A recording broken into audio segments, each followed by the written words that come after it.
दररोज आपण GSM मध्ये सकाळी 10 वाजता एक शॉर्ट व्हिडिओ अपलोड करत असतो आणि त्या माध्यमातून आपण प्रिव्हियस इयर क्वेश्चन घेत असतो. असाच एक प्रश्न आपण इथे घेतलेला आहे. MPSC राज्यसेवा संयुक्त पूर्व परीक्षा 2025 ची झाली होती. त्यामध्ये विचारला गेलेला हा प्रश्न आणि या प्रश्नाचा आपण अनालिसिस करणार आहोत. दररोज आपण 10 वाजता शॉर्ट व्हिडिओच्या माध्यमातून अशा प्रकारचा अनालिसिस करत असतो.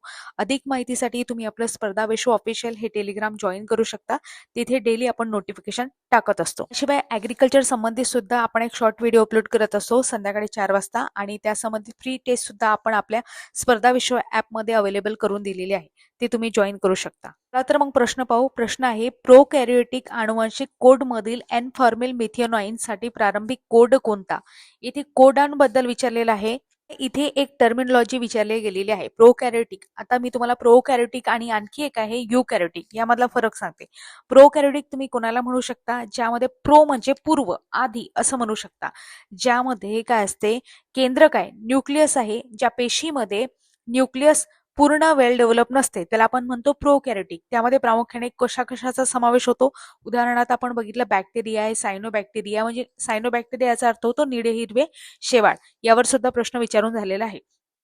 तर आता प्रोकॅरियोटिक बद्दल मी तुम्हाला माहिती सांगितली, तसं युकॅरियोटिक आहे. युकॅरियोटिक मध्ये जर आपण बघतो त्याच्यामध्ये वेल डेव्हलप न्यूक्लियस असतो, म्हणजे वेल डेव्हलप केंद्रक असते असं आपण म्हणू शकतो. इथे आता प्रश्न आपल्याला कशाबद्दल विचारलाय? आनुवंशिक कोड मधील एन फॉर्मिल मिथिओनाइन बद्दल विचारलेला आहे. बऱ्याच जणांना हा प्रश्न काय आहे तो समजला नसेल. आपण प्रोकॅरियोटिक म्हणजे मी तुम्हाला जसं समजून सांगितलं, यामध्ये सांगितलं की प्रोकॅरियोटिक मध्ये बॅक्टेरिया मोडतात. आता समजा बॅक्टेरिया आहे, समजा उदाहरणार्थ आपण ई कोलाई बॅक्टेरिया घेतला. आता यामध्ये जर प्रोटीन सिंथेसिस व्हायचं आहे, म्हणजे बॅक्टेरियाची गोष्ट सुरू आहे आणि बॅक्टेरियामध्ये प्रोटीन सिंथेसिस व्हायचं आहे, तर आता ते प्रोटीन बनण्यासाठी सुरुवातीला कुठला कोडॉन वापरला जातो? म्हणजे अमिनो ऍसिड आहेत, इसेन्शियल, नॉन इसेन्शियल, हे तुम्हाला माहिती पाहिजे. यामध्ये नाव आहे त्याचं एन फॉर्मिल मिथिओनाइन आणि याला तुम्ही शॉर्टकट मध्ये एफमेट सुद्धा असं म्हणू शकता. हा अमिनो ऍसिड विशेषतः इनिशियल याचा अर्थ सुरुवात साठीच वापरला जातो आणि हा कोड असतो AUG. याला स्टार्टिंग कोडॉन असं सुद्धा म्हणतात.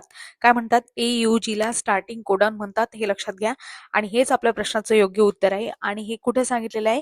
ऑप्शन क्रमांक 4 मध्ये सांगितलेलं आहे. आणि इथे आपण AUG चा अर्थ बघितला. A म्हणजे ॲडेनाइन, U म्हणजे युरॅसिल आणि G म्हणजे ग्वायनाइन असं तुम्ही म्हणू शकता. आधी आहे DNA आणि RNA ची रचना सविस्तर आपण लेक्चर घेतलाय, त्यामध्ये बऱ्याच गोष्टी ह्या क्लिअर केलेल्या आहेत. अधिक माहितीसाठी आणि डेली नोटिफिकेशनसाठी स्पर्धा विश्व ऑफिशियल हे टेलिग्राम नक्की जॉईन करा. तिथे तुम्हाला डेली अपडेट्स मिळतील. आवडल्यास लाईक, शेअर आणि सबस्क्राईब करू शकता. धन्यवाद.